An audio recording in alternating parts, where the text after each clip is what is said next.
my channel. So for today's vlog, samahan niyo ako guys, kain tayo ng aking breakfast.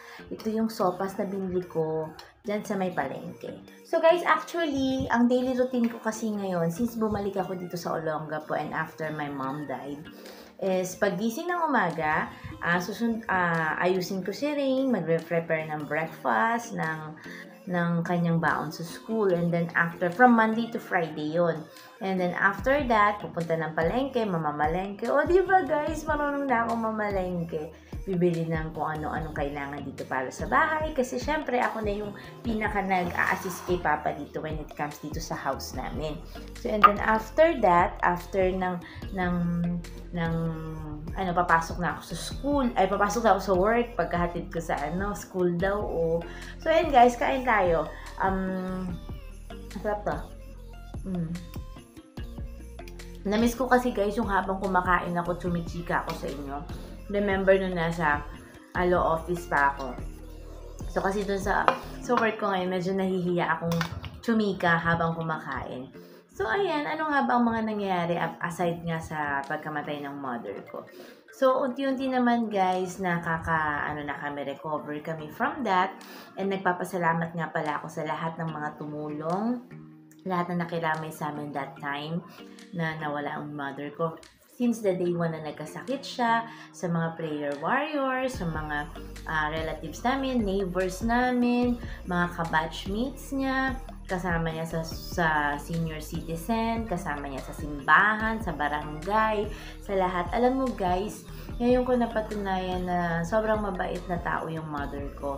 Kasi sobrang daming pumunta nung lamay niya, lalo na yung last lamay niya, and then ang daming nakipaglibing, ang daming tumulong sa amin, not only financially, pati morally, support nandoon din. Tapos yung mga friends ko na hindi ako iniwan, na laging nandiyan, as in, yung best friend ko, tapos yung mga kasamahan ko sa dati kong work, tapos kasamahan ko sa work ko ngayon, mga kaibigan ko, sobrang ganun pala talaga guys, no? Kumbaga parang yung downtime mo, hindi mo ina-expect na may mga taong bigla na lang tutulong sa'yo, lalapit sa'yo, susuporta sa'yo.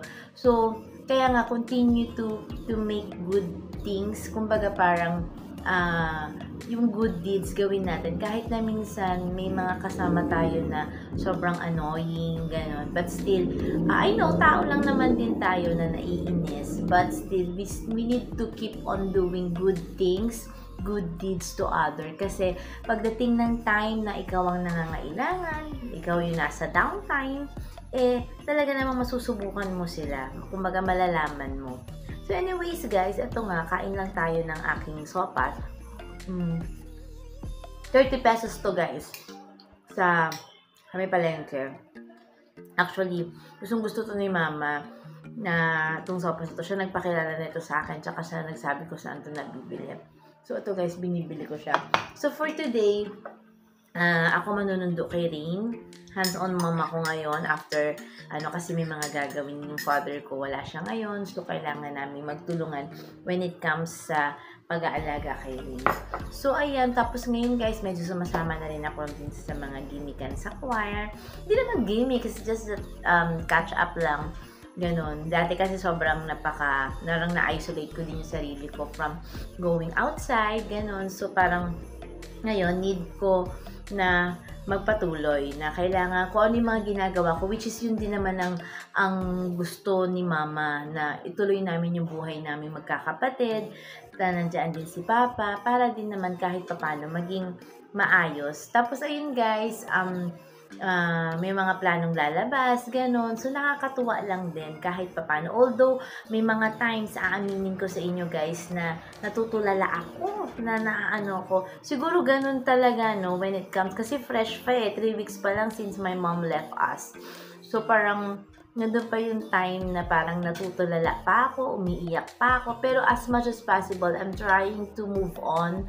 Kasi yun din naman ang mga naririnig ko from her friends na huwag nyo nang pahirapan si mother nyo na umalis dito sa lupa. Kumbaga parang pag-iyak, bawat iyak nyo kasi napipigilan siya sa pag-akyat sa langit. So, mas mabuti pang move on, move your life. Hindi nyo siya kakalimutan, but still, kailangan nyo rin mag-move on at gawin yung mga dapat nyong gawin. So, ayan guys, mas marami pa ang chika ko kaysa sa kain ko, no?